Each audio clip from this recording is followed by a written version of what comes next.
Bien, vamos a dar inicio a la clase de esta tarde-noche. Muchas gracias, hermanos y hermanas, por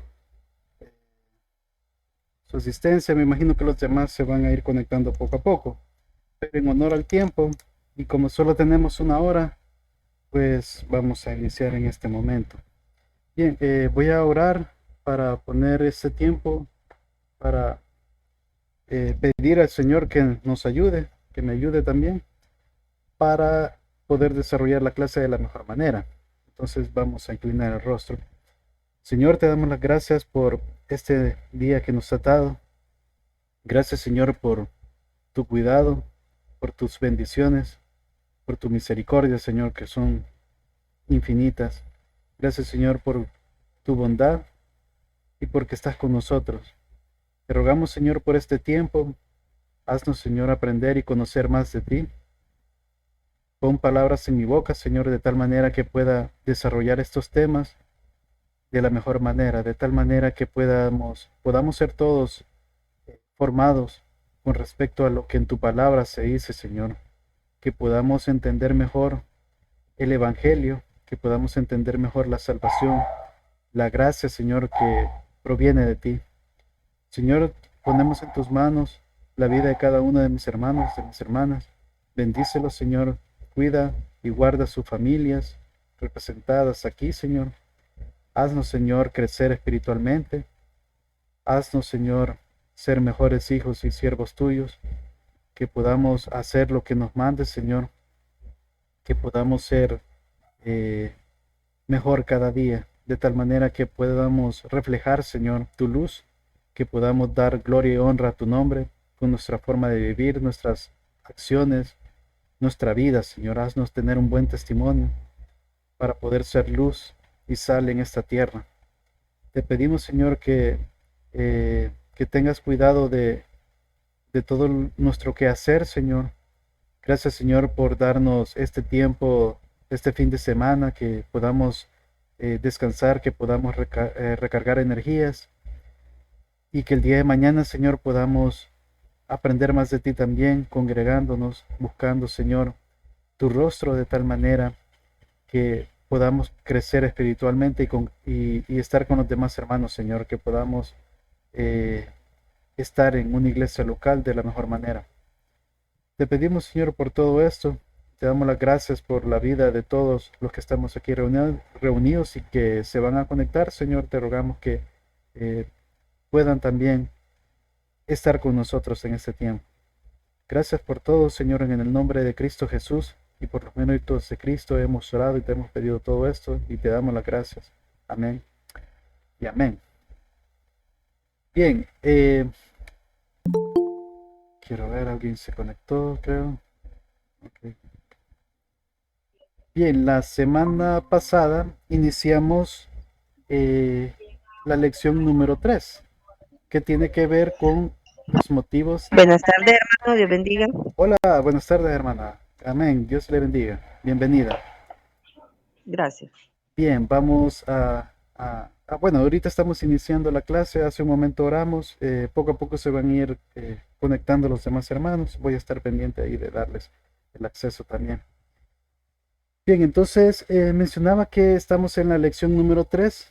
Habíamos visto los motivos de la salvación y ahí rápidamente solo un repaso que muchas veces nosotros podemos tener algunas preguntas como ¿por qué Dios había de desear salvarnos si nosotros somos pecadores? ¿Qué le aportaría a Dios el tener una familia de seres humanos si Él es Dios todopoderoso, ¿verdad? En tres personas?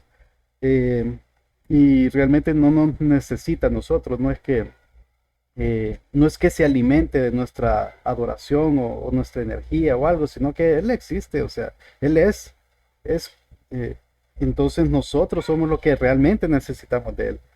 Eso sí, que Dios es amor, entonces por eso, por amor es que nos ha creado, y esa es una de las razones por la cual Dios quiso salvarnos, por demostrar ese amor a nosotros que somos sus hijos. Entonces por eso envió a su Hijo amado, Jesús, la segunda persona de la Trinidad, Dios encarnado, de tal manera mostrar ese amor por nosotros y darnos esa salvación que por nosotros mismos no podíamos obtener.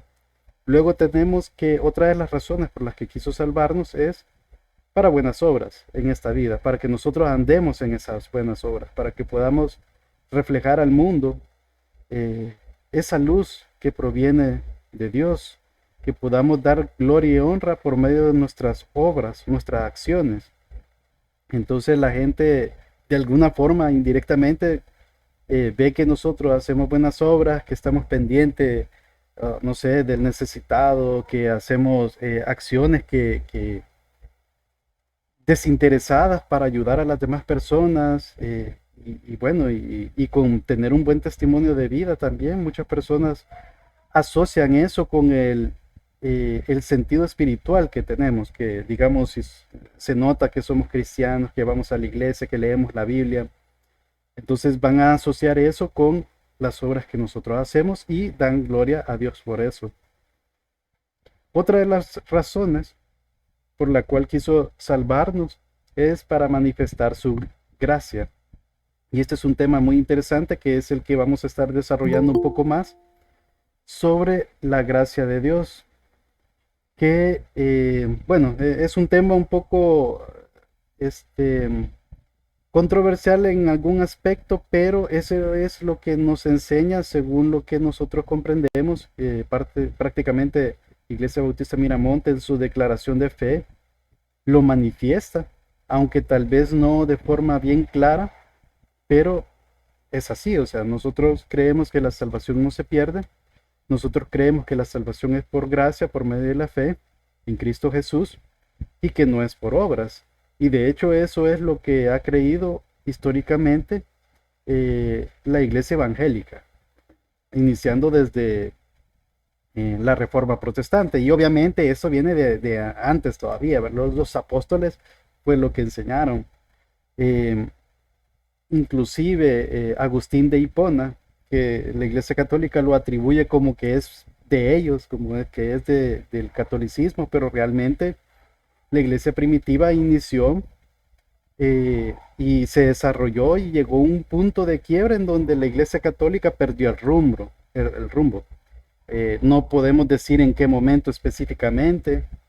Para mí fue el, el concilio de Trento, creo que se llama, que fue donde prácticamente condenaron todo lo que enseñaba o sea, las doctrinas de la teología reformada, que prácticamente ahí fue donde confirmaron muchas cosas que tal vez no estaban, o sea, que todavía era salvable, pues, pero ahí tomaron un rumbo totalmente diferente, apartándose de la gracia, de los principios que son fundamentales para la iglesia, para el cuerpo de Cristo, por ejemplo, que son 5 puntos muy importantes, por ejemplo, la sola escritura, que la Biblia es la palabra de Dios, que es nuestra única y soberana norma de fe y conducta, es inerrante, infalible, ahí está todo lo que necesitamos y no le podemos sumar nada más, ni tradición,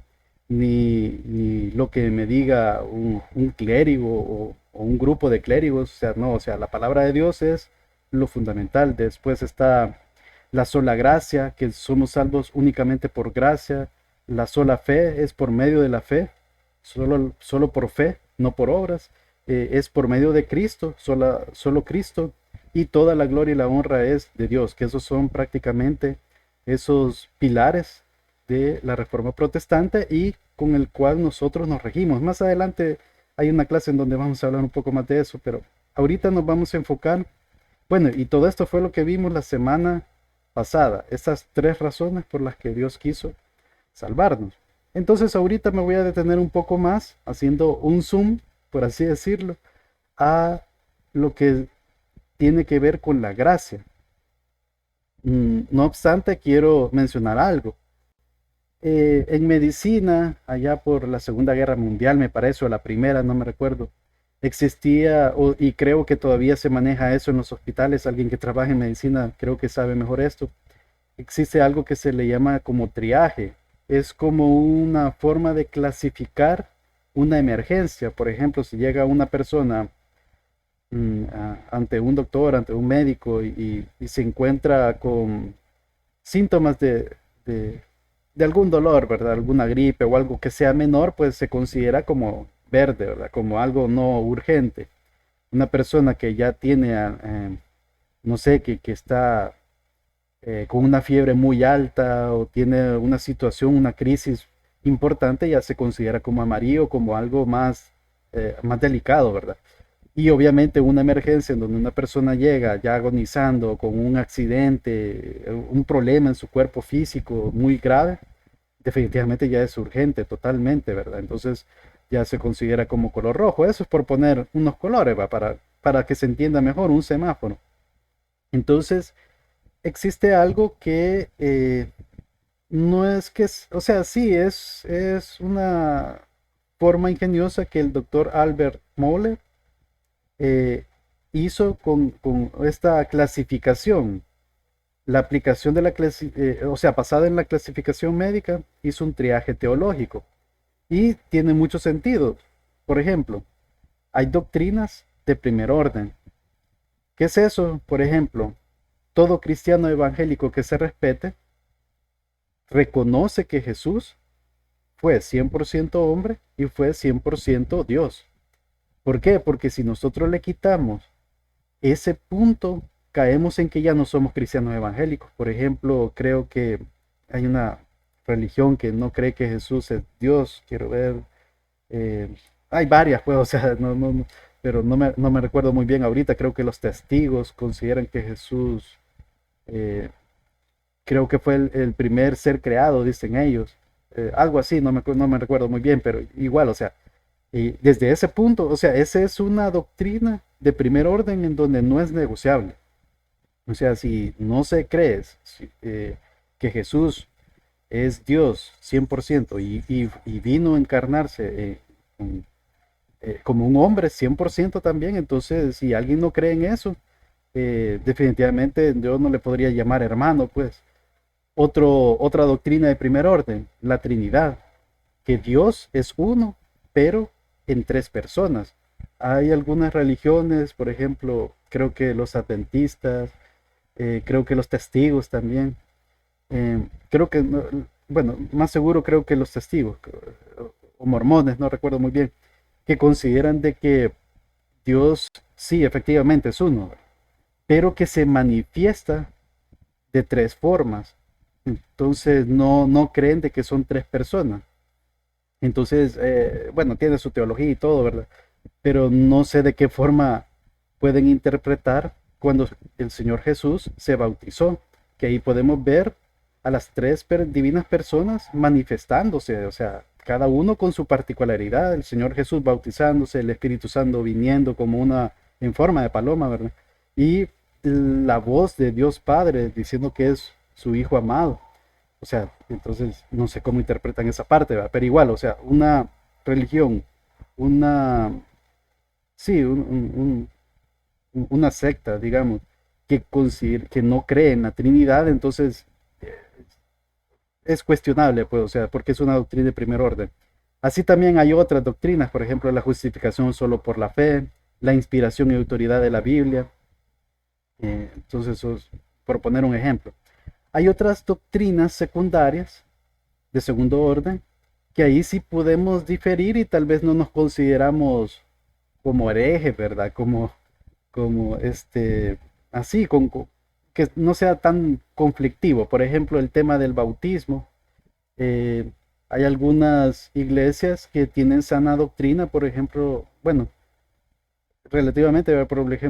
Por ejemplo, los presbiterianos, entiendo de que ellos tienen una doctrina bastante, o sea, por lo menos respetan las doctrinas de primer orden, pero bautizan niños, si no me equivoco. Y también hay otras en donde el bautismo es por medio de aspersión, iglesias evangélicas, y no por inmersión, o sea, por sumergir totalmente en el agua. Entonces, ahí pues hay diferencias, pero que sí hay que tomarlas en cuenta, pero no por eso es gente que yo pueda decir que son herejes, porque el bautismo no me salva, no es un requisito de salvación. Por poner un ejemplo, en el tema de eclesiología, esto es bien común, de que Por ejemplo, Iglesia Bautista Miramonte tiene que ver con un gobierno del tipo organizacional, se podría decir, porque hay diáconos que son los que toman decisiones junto a un pastor, bueno, son tres pastores, pero hay un pastor general. Las decisiones se toman a nivel de congregación, cuando son cosas de presupuesto y cosas así. Esa es una forma de gobierno. Hay otros que se manejan a nivel de ancianos, ajá, entonces esos ancianos son como los líderes y como que no hay en sí un líder supremo, ¿verdad? Un pastor general, por así decirlo, sino que entre ancianos se ponen de acuerdo y no existe esa figura como de diácono, ¿verdad? Sino que eh, los diáconos en sí, de hecho la palabra diaconía del griego quiere decir servidor, no necesariamente un líder. O sea que cualquier persona que está sirviendo, por ejemplo, el de bienvenida, se considera un diácono. Pero hoy en día, pues se ha cambiado un poco el término de la palabra. Y así sucesivamente. Por ejemplo, está también el gobierno episcopal, que es el que maneja la Iglesia Católica, que es totalmente jerárquico. ¿Va? Entonces ahí podemos ver que hay diferentes tipos de formas de gobierno, que unos no, son más bíblicos que otros, se podría decir, pero ahí podemos diferir en algunas cosas, ¿verdad? La Santa Cena, de cómo se toma. Eh, hay iglesias en donde la toman, ¿qué? O sea, cada 3 meses. Como les digo, estas son cosas de que no son necesariamente que voy a tachar de hereje a un hermano solo porque lo haga diferente a como nosotros lo hacemos. Porque en la palabra de Dios, en la Biblia, no está como bien claro de cómo era, por ejemplo, que se tomaba la Santa Cena. Pareciera en algunos textos bíblicos que lo hacían cada domingo que se reunían. Infiere como que así es, pero nosotros en la iglesia lo hacemos una vez cada mes. Entonces ahí puede variar, pues, cómo se lleva el liderazgo de la iglesia. Y bueno, y de todo eso hay doctrinas de tercer orden que ya son asuntos escatológicos. Ahí pues hay iglesias en donde piensan que en el dispensacionalismo, hay otras que creen en el amilenialismo, hay otras que creen eh, en que todo lo del Apocalipsis ya se cumplió y bueno, o sea, hay un montón de cosas, asuntos de libertad cristiana, ponerse la mantelina en la cabeza, que las mujeres no tienen que andar vestidas con pantalón, que bueno, y detalles así, asuntos de libertad o no comer cerdo, o sea, cosas así, ¿verdad? Entonces aquí podemos diferir mucho. Entonces, ¿por qué les traigo esto? Porque tanto el arminianismo, ya vamos a ver qué es eso, como el calvinista, son hermanos en Cristo. Entonces, no nos debemos de tachar como herejes por diferir en doctrinas de segundo o tercer orden. O por lo menos, o sea, somos hermanos, pues, o sea, ese es el punto. Porque lo primordial, las doctrinas de primer orden son las mismas, pues. Entonces, ¿por qué lo digo eso? Porque puede haber un poco de controversia con este tema, con el tema de las doctrinas de la gracia. A veces también se le conoce, o más bien la etiqueta más común a lo que se le conoce eso es al calvinismo. Y no es porque hay un personaje que se llama Juan Calvino, que él como que sintetizó de una forma muy ingeniosa las doctrinas de la gracia, que esto está en la Biblia, obviamente, pero no fue algo que él haya inventado. De hecho, Agustín de Hipona, con quien mencioné hace un rato, que fue como en el año 200, 300, no me acuerdo bien, después de Cristo que él vivió, él ya hablaba sobre la gracia, las doctrinas de la gracia, sobre la predestinación. Y de ahí hay muchos personajes a lo largo de la historia que han hablado de eso. Entonces Juan Calvino lo que hizo es consolidar toda esa información. Eso sí, era una persona muy brillante porque leyó mucho y concretizó muchas cosas. Y él, una vez murió, sus seguidores, sus discípulos, se podría decir, este, siguieron con este tipo de enseñanza. De hecho, la teología reformada es más comúnmente asociada con estas doctrinas que enseñó Calvino. Y más adelante vino una persona, Jacobo Arminio, que no le agradó mucho o difería en muchos aspectos sobre estas doctrinas y hizo una crítica de 5 puntos, no completa, por cierto, porque el tema de que si la salvación se pierde o no, no la concretizó. Eh, y más adelante sus seguidores, de hecho creo que él murió también y sus seguidores fueron los que eh, concretizaron esos 5 puntos del arminianismo como una crítica a la teología que se tenía en ese momento. Entonces, de ahí surgieron los 5 puntos del calvinismo, que es lo que vamos a estudiar o voy a intentar desarrollar en esta tarde-noche, que son fundamentos de la iglesia. O sea, obviamente, como les digo, aquí pueden tal vez diferir una persona de otra, pero veamos qué es. Vamos a ver un poco sobre un concepto teológico rápidamente sobre la soteriología. Soy un poco raro la palabra, pero es una rama de la teología que estudia la salvación. Proviene del griego sotería, que tiene que ver con salvación, y logos, que viene de estudio de. Entonces, esto es el estudio de la salvación. En el cristianismo se centra en la persona y obra de Cristo Jesús, de Jesucristo, el Mesías. Algunas otras ramas del cristianismo incluyen el cumplimiento de obras. Entonces, en el mundo del cristianismo podemos reconocer 2 tipos de personas, ¿verdad? El que cree que la salvación es por gracia más obras, como por ejemplo la Iglesia Católica, y muchas iglesias que también abrazan el arminianismo de alguna forma, también creen, o sea, no, igual que la Iglesia Católica, creen en eso, que entonces la salvación es por gracia más una pequeña obra del hombre que tiene que ver con la fe. Entonces, por ahí vamos la cosa. Mientras que hay otro tipo de cristiano que cree que la salvación es por gracia, únicamente. Es una obra del principio a fin de Dios.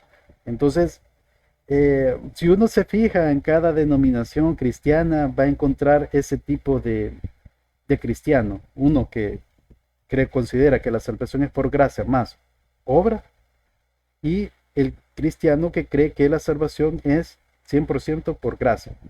Ahora, eso, como les mencioné anteriormente, eso, el que crea uno de una forma, que el otro crea de otra, no significa que sean herejes, no significa que no son salvos, sino que simplemente tienen una comprensión diferente eh, de lo que la Biblia enseña.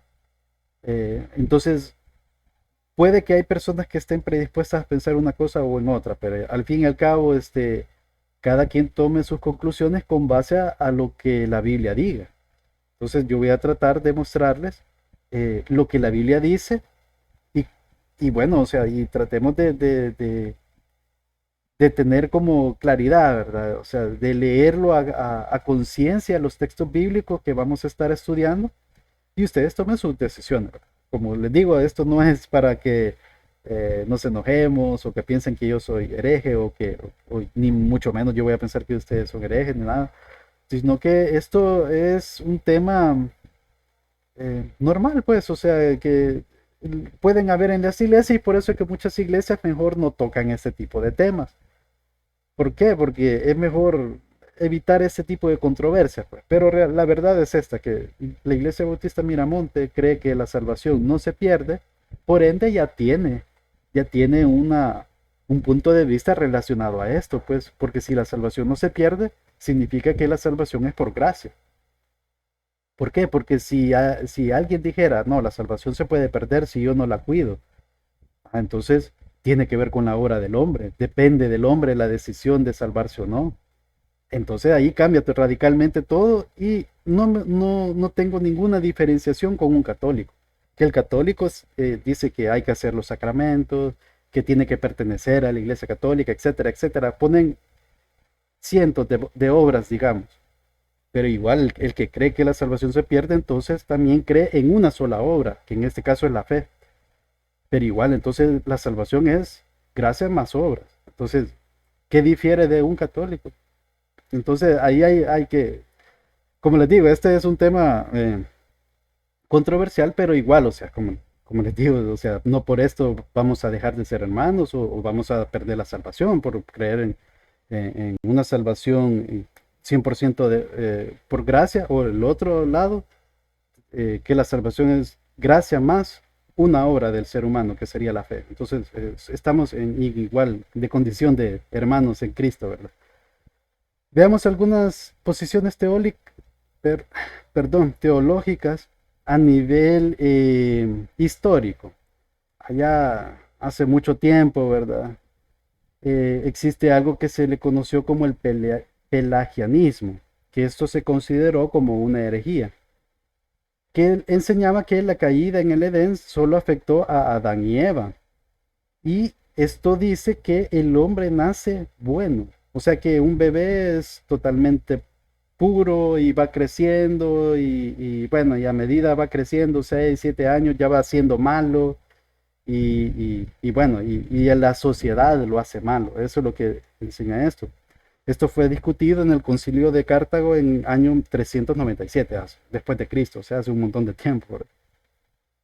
Ahí lo que enseñaba esa persona Pelagio, que fue el que desarrolló esta forma de pensamiento, decía que la gracia no era necesaria para la salvación, sino que el ser humano tenía esa capacidad para poder buscar a Dios, para poder elegir a Dios, para poder tener fe y creer en el Evangelio.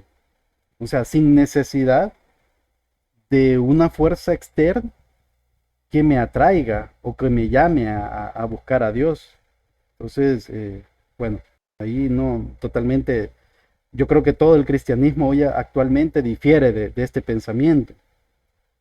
Luego vino el semipelagianismo, seguidores de Pelagio, en este caso, muchos tiempos después, consideraron que como que tenía algo de razón, ¿verdad? Tiene muchos adeptos, aunque no lo saben, hoy en día, porque de alguna forma el arminianismo tiene un poco del semipelagianismo. Entonces esto dice que el hombre no está del todo muerto en sus delitos y pecados, o sea que como que sí tiene un pequeño porcentaje que lo hace buscar a Dios. Y entonces el hombre puede acercarse a Dios. Entonces se pone como en porcentaje, ¿verdad? Como que la salvación es 50% gracia y 50% decisión del hombre. Como que hay una colaboración entre uno y el otro, ¿verdad? Para la salvación. Por ende, la salvación se puede perder, porque si depende de mí un 50%, o sea, yo puedo cometer el error de no, que de apostatar de la fe durante mi vida y bueno, y pierdo la salvación. Eso fue algo histórico, ¿verdad? Luego, más adelante, en los tiempos posteriores a la Reforma Protestante, surgió este personaje que les mencioné, Jacobo Arminio, y sus adeptos pues le vinieron a poner el nombre a esta posición teológica que se le conoce como arminianismo, donde hay una cooperación del hombre con la gracia divina a través de la fe. Aquí se entiende los pasajes que hablan sobre predestinación. En el arminianismo se entiende que existe una presencia de Dios. ¿Qué es esto? Significa que Dios no determina quién va a ser sus hijos, no elige a sus hijos, sino que dice, este pensamiento dice de que Dios mira en el futuro, de que X persona iba a tener fe en él.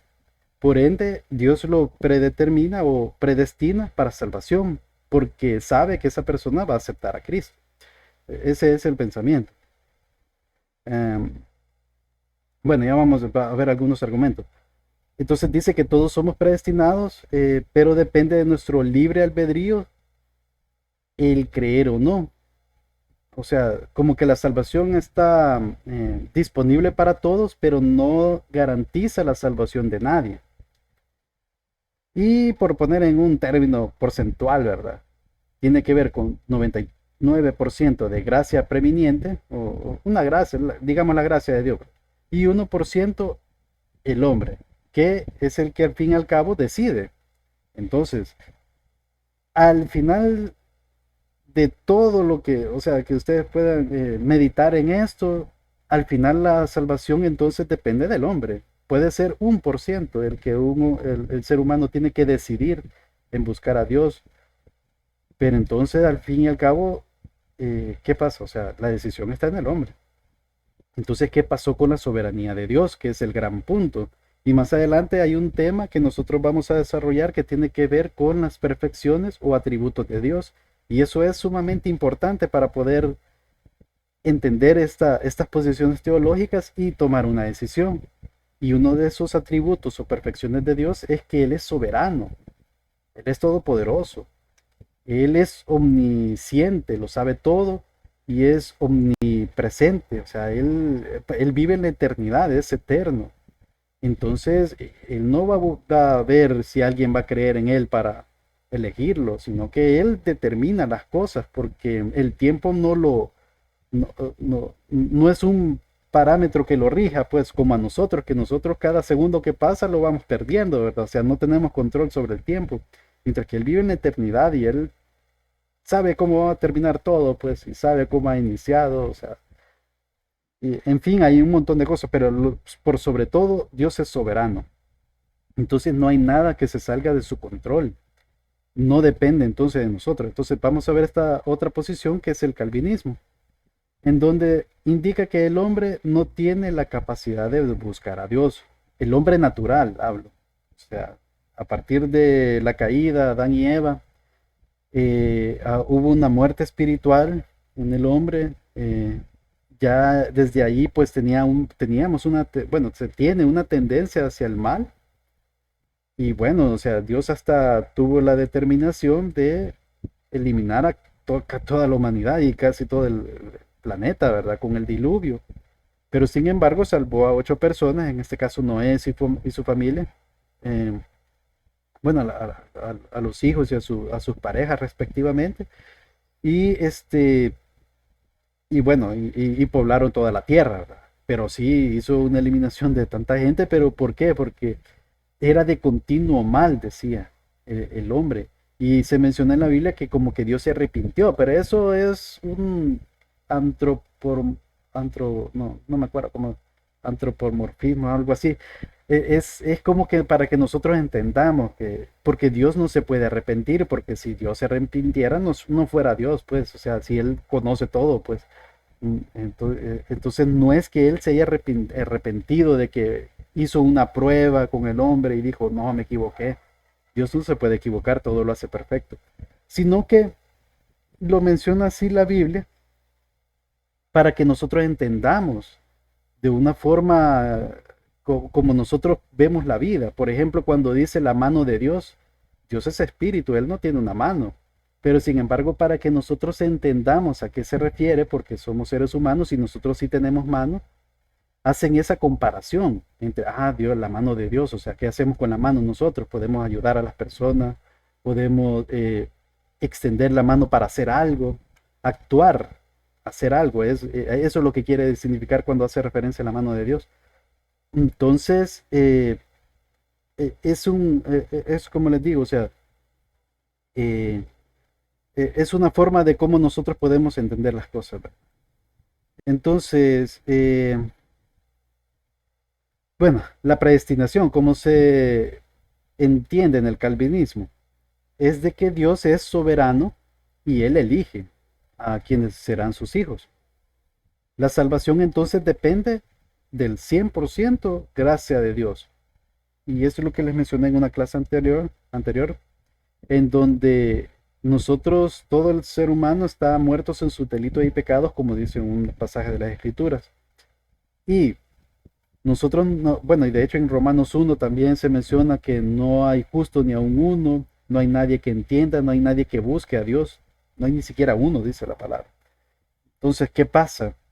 Para que el ser humano pueda buscar a Dios, es necesario nacer de nuevo, es necesario que algo pase en nosotros. Y esa es una tarea no nuestra, sino que esa es una tarea del Espíritu Santo. Y bueno, vamos a ver algunos textos bíblicos en donde nos van a demostrar todo eso. Entonces, bueno, hablando rápidamente sobre Juan Calvino. Juan Calvino fue bueno, un religioso, en este caso en Francia, de 1509 a 1564 fue el tiempo que vivió, posterior a la Reforma Protestante. Bueno, en esos tiempos de la Reforma, uno de los autores y gestores de la Reforma. hizo grandes aportes a las doctrinas fundamentales del protestantismo, que nosotros nos salimos del protestantismo como cristianos evangélicos.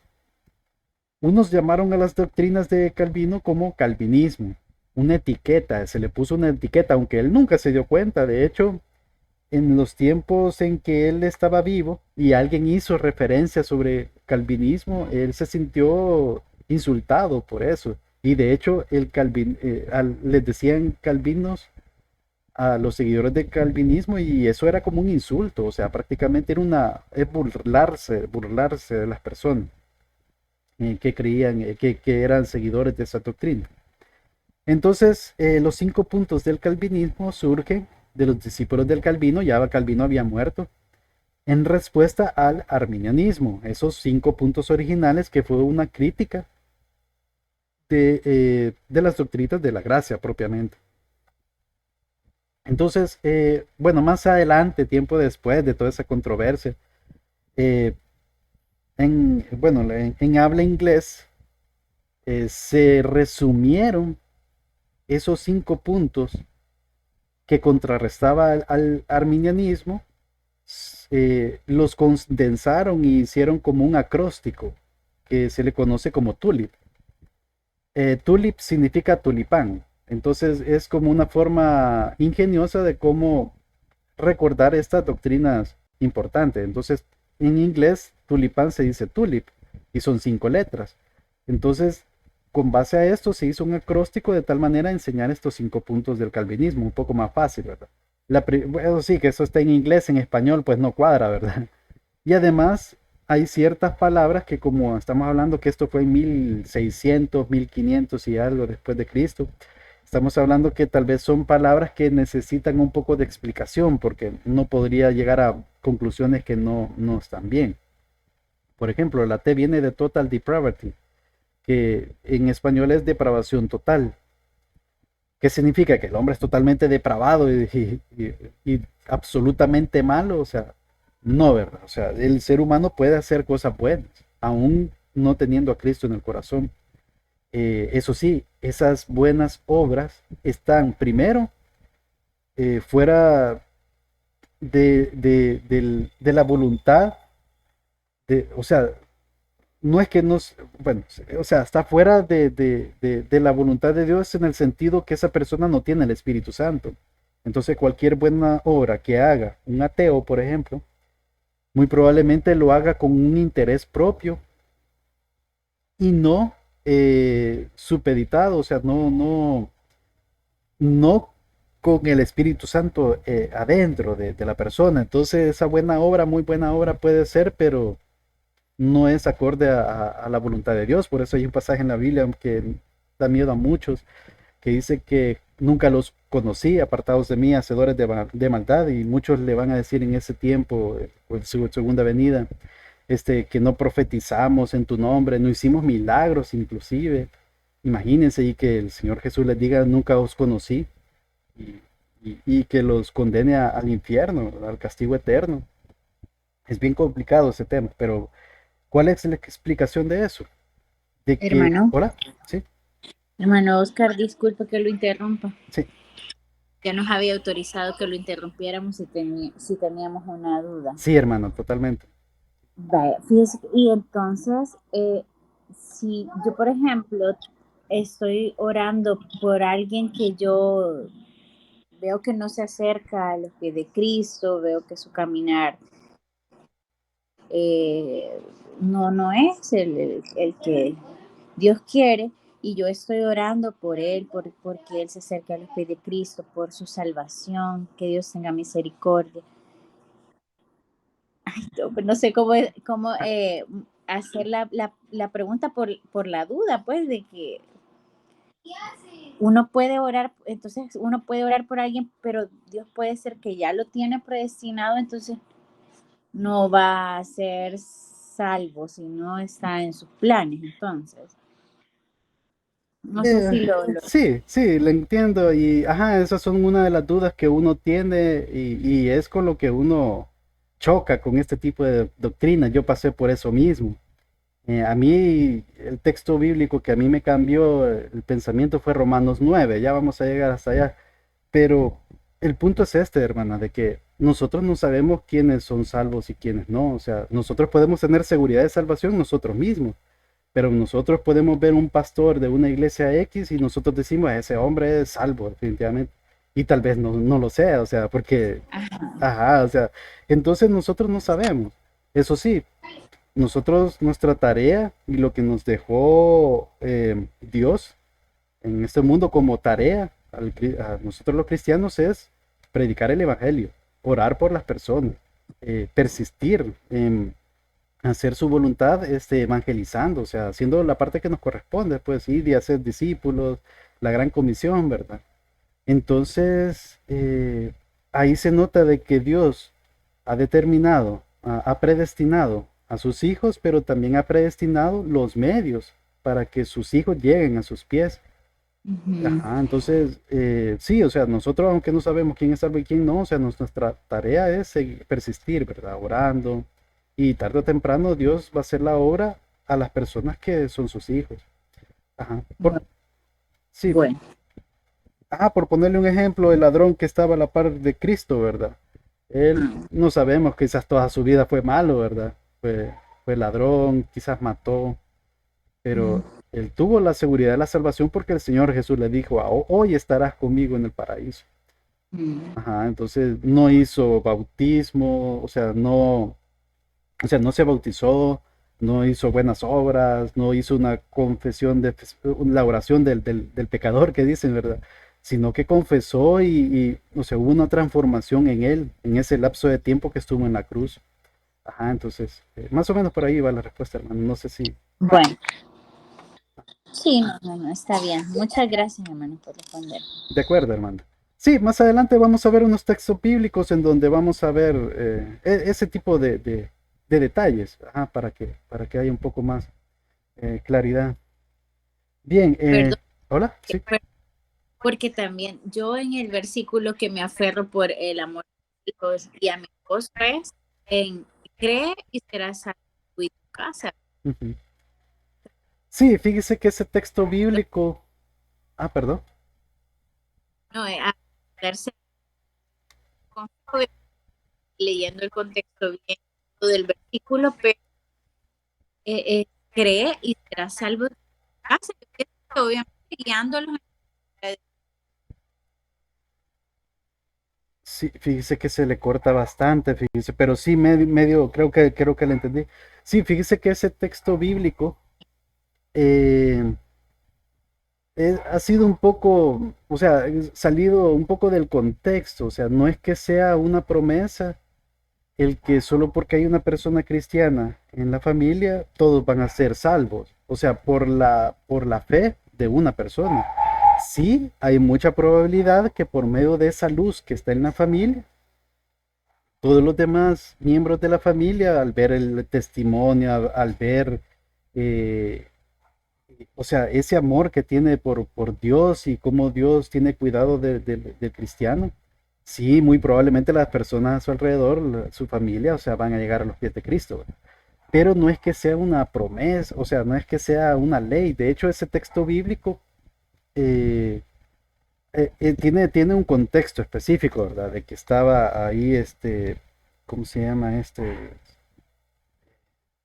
Se me ha escapado el nombre que lo fueron a traer a Pedro, ¿verdad? No, perdón, que estaban en la cárcel, Pedro y Juan, si no me equivoco, y el carcelero lo lleva a su casa y algo así, creo que fue el contexto, y trajo a su familia, y ahí fue donde mencionó eso. Pero, o sea, realmente la fe llegó a esa casa, a ese hogar, porque oyeron la palabra de Dios, porque se reunieron. Obviamente, sí, la persona que es cristiana es definitivamente una luz en el hogar. Y pues muy probablemente las personas a su alrededor conozcan de Cristo. Por lo menos no van a tener excusa cuando estén delante del Señor, ¿verdad? Pero igual, o sea, definitivamente Dios tiene control sobre todo. A nosotros nos toca hacer la parte que nos corresponde, ¿verdad? Predicar, dar buen testimonio y pues orar, ¿verdad? Persistir en la oración. Creo que más o menos ahí, hermano. Vamos a tocar ese texto bíblico más adelante. Ajá, ahí. Bien, entonces así un poco rápido porque vamos a desarrollar cada punto igual, o sea, si tiene algún comentario o algo pueden interrumpirme, no hay problema, sino que aquí no estamos con tiempo, bueno, pues, o sea, podemos desarrollarlos sin ningún problema. Eh, Estos son cinco temas, 5 puntos, que el primero es depravación total, el segundo es elección incondicional, expiación limitada, gracia irresistible y perseverancia de los santos.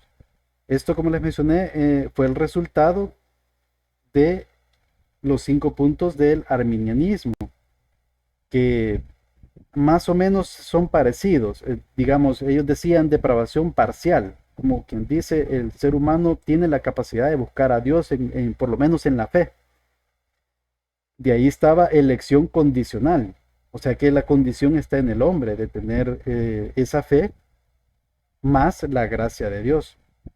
Luego estaba la expiación ilimitada, o sea que la salvación está expuesta para todo el mundo y ahí el que decida en creer en Dios y más la gracia es quien va a ser salvo.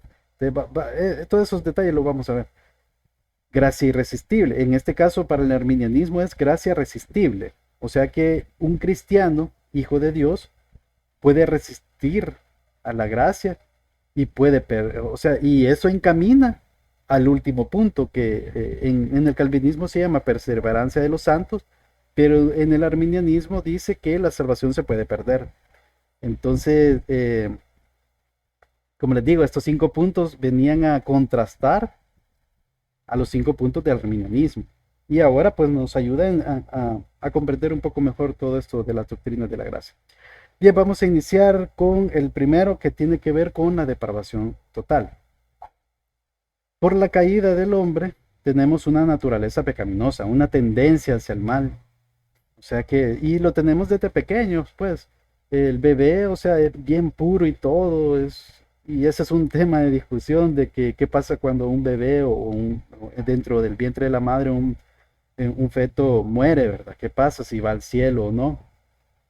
Hay 3 posiciones o 3 o 4 posiciones históricamente en el cristianismo sobre ese punto. No vamos a tocarlo ahorita porque sí es bien, o sea, nos llevaría mucho tiempo y muy tedioso, pero yo considero que eso es soberanía de Dios, ¿verdad? Y Dios conoce y sabe quiénes son sus hijos. Entonces, aunque sea un feto, o sea, si Dios así lo determinó, pues el bebé va a ir al cielo, pues.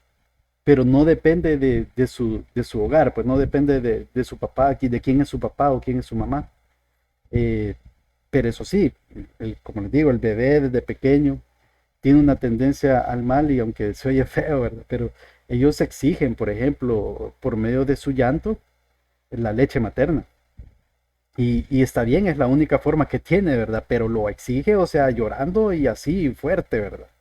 Y otra cosa, en los niños a medida van creciendo, uno le tienen que enseñar cosas buenas, por ejemplo, compartir, no gritar, o sea, prácticamente al ser humano desde pequeño le van enseñando a ser bueno, porque ya lo malo ya lo hace por naturaleza, ¿verdad? Por eso uno le anda diciendo no toque ahí, no diga eso, pórtese bien, etcétera, ¿verdad? Y así los niños van creciendo poco a poco y ahí vemos el papel sumamente importante de los padres, que estén ahí para criarlo. A eso se refieren con la crianza, con enseñarle lo que está bien y las cosas que tiene que hacer bien, etcétera, ¿verdad? Entonces el ser humano nace con una naturaleza pecaminosa, ¿verdad? A raíz de Adán y Eva. Y bueno, la evidencia más clara de eso es de que morimos, ¿verdad? Que poco a poco vamos muriendo, a medida vamos creciendo. Bueno, puede pasar cualquier cosa en cualquier momento, ¿verdad? Pero el punto es de que a partir de la caída de Adán y Eva hasta el universo entero,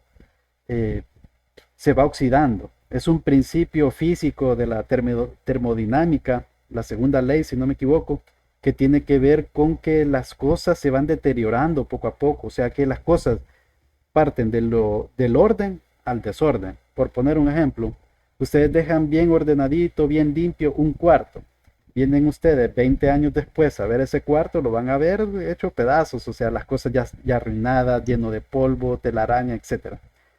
Así nos pasa a nosotros, podemos estar al nacer los ojos bien blanquitos, ¿verdad? Bien bonitos y todo.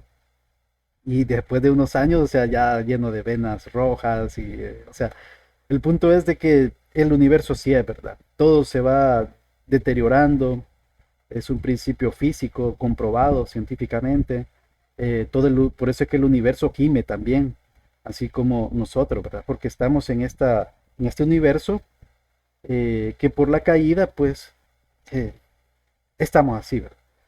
Entonces, estamos muertos en nuestros delitos y pecados, dice la palabra. Ya vamos a ver el texto bíblico. El hombre natural está en esa situación. Nosotros que hemos nacido de nuevo, ya, bueno, tenemos una libertad en Cristo, o sea, para elegir lo bueno.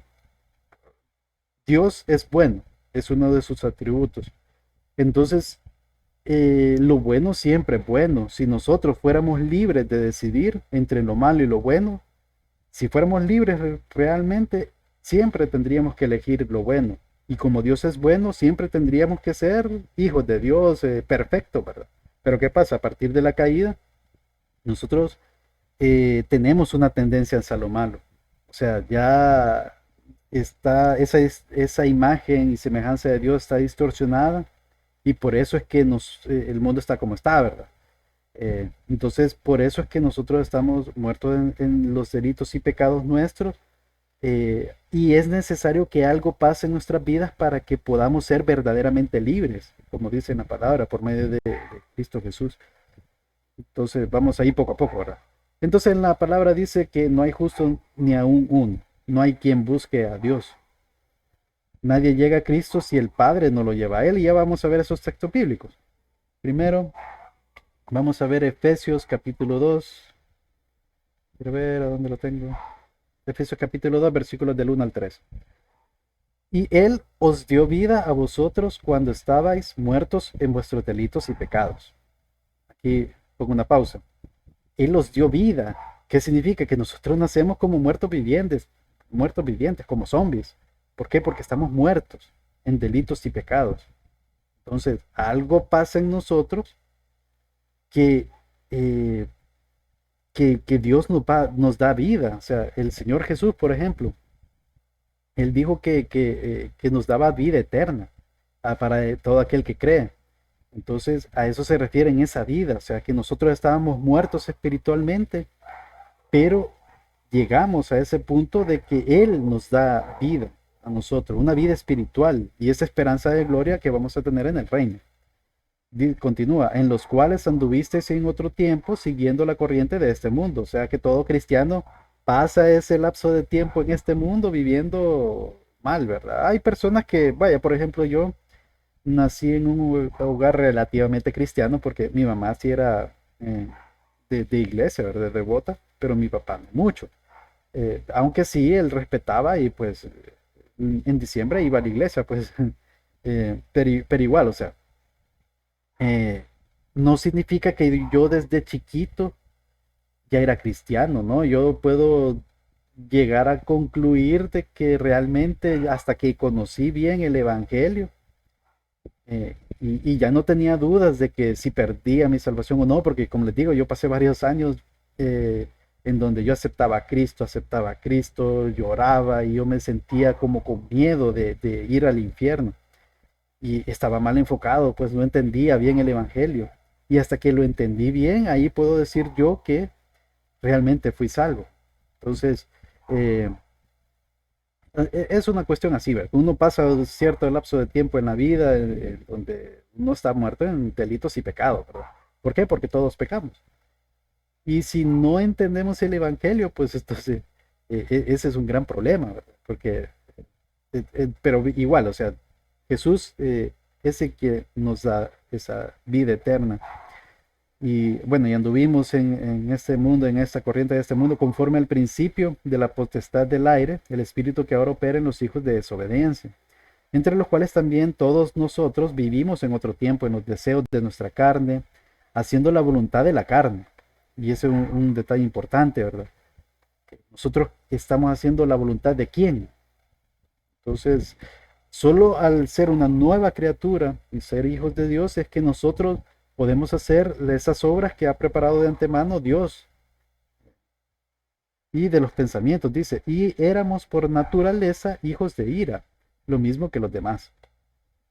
Entonces ahí podemos ver cuál es el estado del hombre natural, o sea, de una persona que no es salva, una persona que no tiene la fe puesta en Cristo Jesús. Es una persona que está bajo la ira de Dios, o sea, es una persona que está muerto espiritualmente en delitos y pecados. Entonces, ese es el estado natural del hombre, que es muy feo, ¿verdad? Entonces, a eso se refiere esa depravación total, siguiendo los deseos de la carne, ¿verdad? Luego, Romanos capítulo 3, versículos del 10 al 12, como está escrito, bueno, yo decía Romanos 1, ¿verdad? Pero es Romanos 3. Dice, como está escrito, no hay justo ni aún uno, no hay quien entienda, no hay quien busque a Dios. Todos se desviaron, a una se hicieron inútiles, no hay quien haga lo bueno, no hay ni siquiera uno. Esto está en la Biblia, hermanos, esto es Nuevo Testamento y realmente el apóstol Pablo estaba haciendo referencia a dos salmos específicos del Antiguo Testamento. Y es bien curioso eso, porque si ustedes leen los dos salmos van a ver que son casi exactamente iguales, las primeras 4, 5, 6 líneas.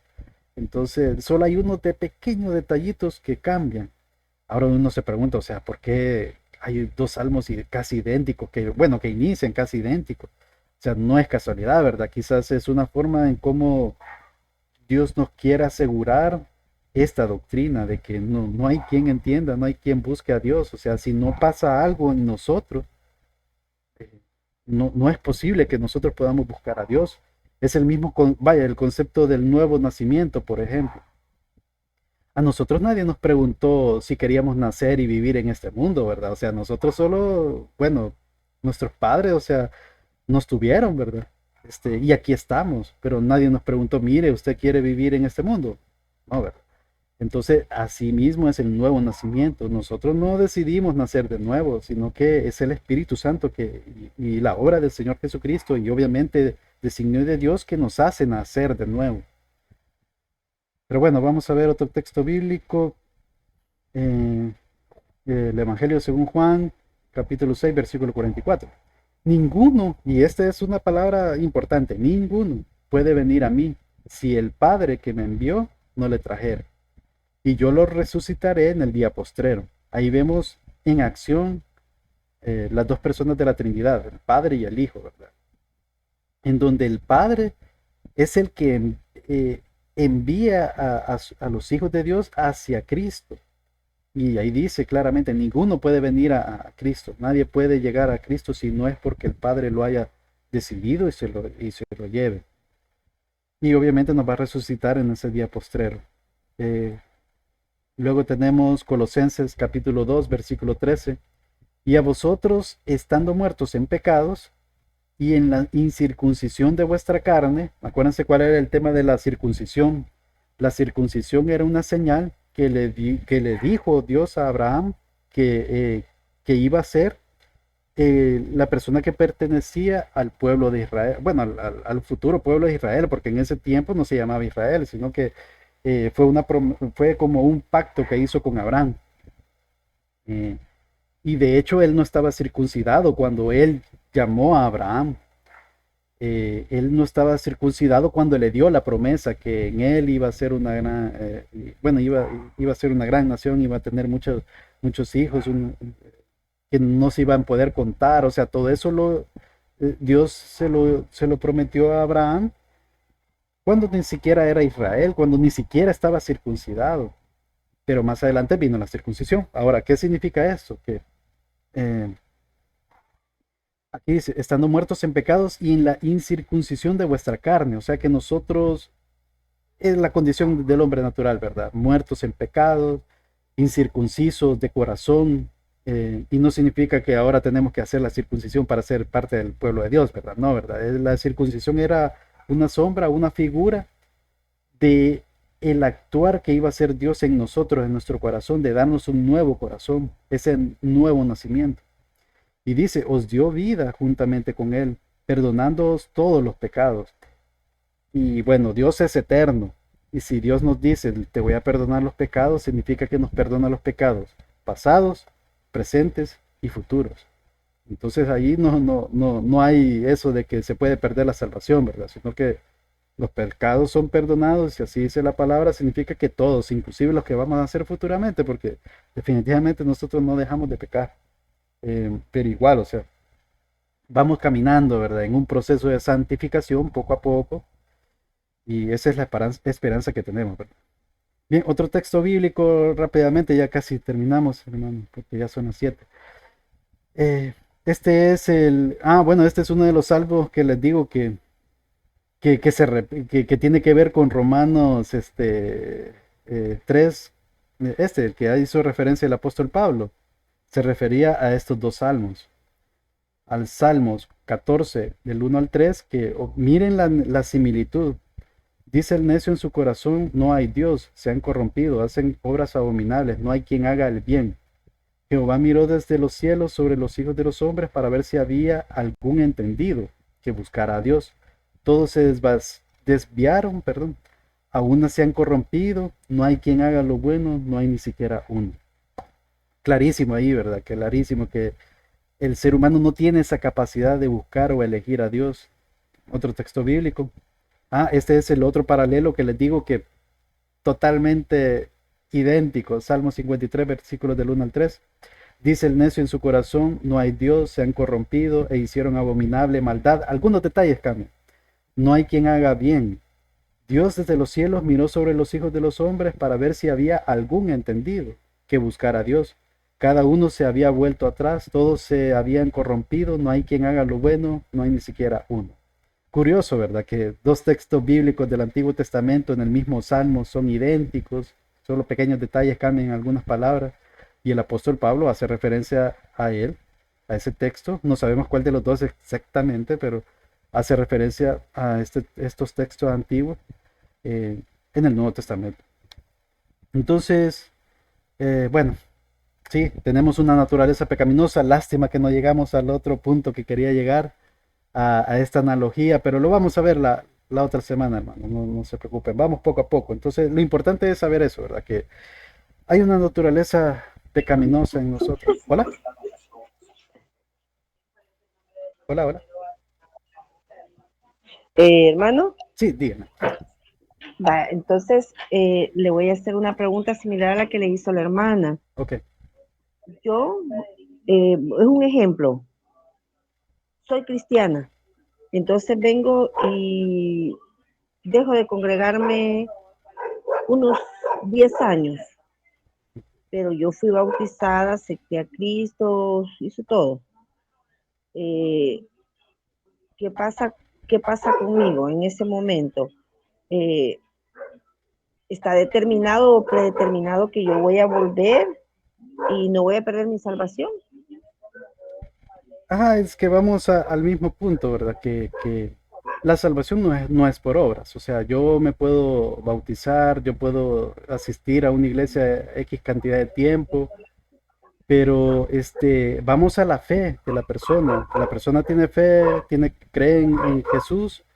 O sea, eso sería clave, saber qué piensa de Jesús esa persona y saber qué piensa sobre su salvación, porque si la persona dice, ¿qué? O sea, yo no soy salvo, o sea, es porque no entiende el evangelio realmente, porque si yo digo, yo no soy salvo porque yo soy bien pecador, yo hice tal cosa, significa que yo no entiendo el evangelio, porque Cristo Jesús fue el que pagó el precio por mis pecados. Cristo Jesús fue el que realmente vivió una vida perfecta, no pecó nunca. Y lo que tenemos que hacer nosotros es mirar a la cruz, ver a Cristo. ¿Y Pues. ¿y Entonces, qué pasa con un versículo de la Biblia que dice que el que persevera hasta el fin será salvo? ese texto lo vamos a ver propiamente cuando lleguemos a la perseverancia de los santos. Pero es bien importante, pero le voy a adelantar, ajá. Definitivamente una de las evidencias de un cristiano es el que persevera. Eso sí, es clarísimo. O sea, con respecto al ejemplo que me dio, esa persona no se ha muerto todavía, me imagino, ¿verdad? se alejó 10 años y ahí está, ¿verdad? Sí. Así como la parábola de las 100 ovejas. Una oveja se descarría, entonces ¿qué hace el pastor? Deja sus 99 ovejas y la va a ir a traer. Entonces, ¿por qué la va a ir a traer? Porque es hijo, porque es una oveja de su redil. Entonces, tarde o temprano va a llegar, si es hijo de Dios o hija de Dios, va a llegar a los pies de Cristo, porque el pastor mismo la va a ir a traer y va a ser Ujú. parte de las 100 ovejas que ya tiene. Entonces sí, hermano, o sea, a veces nosotros no, al, al, al, al oír estas doctrinas uno piensa, pucha, que ahí seré yo predestinado, será aquella persona predestinada. Realmente nosotros no, o sea, no podemos pensar en eso, pues, porque al final esa es decisión de Dios y nosotros no sabemos, pues. Entonces, nosotros lo que nos toca es dar gracias a Dios por la seguridad que tenemos de nuestra salvación y hacer la parte que nos corresponde. Predicar, evangelizar, vivir una vida piadosa, eh, amando al prójimo y haciendo la parte que nos corresponde, ¿verdad? No, no mucho enfrascarse en eso de que si tal persona será predestinada o no. Hay que hacer lo que nos corresponde, ¿verdad? No sé si contesté más o menos. Sí, sí, me quedó claro. Muchas gracias. Ok, de acuerdo, hermano. Sí, bueno, sé que van a haber es que este tema es controversial, más que todo el siguiente, el que habla de la elección incondicional, es sumamente controversial, pero quizás como para adelantarle, ¿verdad? Lean Romanos capítulo 9, solo ese capítulo durante la semana, ¿verdad? No, no es que sea tarea, ¿verdad? Sino que si tienen chance y van a encontrar unos detalles bien interesantes que tiene que ver con todo esto de lo que estamos hablando, pero igual, o sea, eh, hay que seguir orando, ¿verdad? Para que todos, todos podamos tener claridad en los textos bíblicos y yo no les quiero cambiar la forma de pensamiento, pues hay personas que consideran que la fe nace en uno elige a Dios, está bien, o sea, el punto es de que nosotros somos salvos por medio de la fe en Cristo Jesús, eso sí, o sea, todo cristiano que se respete tiene esa fe, ese pensamiento, ¿verdad? De que si por la fe en nuestro Señor Jesucristo es que somos salvos. Entonces, excelente, ahí estamos en sintonía. Bien, entonces vamos a finalizar, hermanos y hermanas. Son las 7:08, me pasé un poquito. Bueno, voy a orar yo para despedir o cerrar este tiempo. Señor, te damos las gracias por tu palabra. Señor, te damos las gracias por tus bondades, misericordia. Te pedimos, Señor, que sea tu palabra quien nos dé guía, nos dé luz, dirección por medio de tu Espíritu Santo también, Señor. Llénanos de tu Espíritu Santo para poder comprender tu palabra y poder vivir de una manera piadosa en este mundo, haciendo lo que nos corresponde, Señor.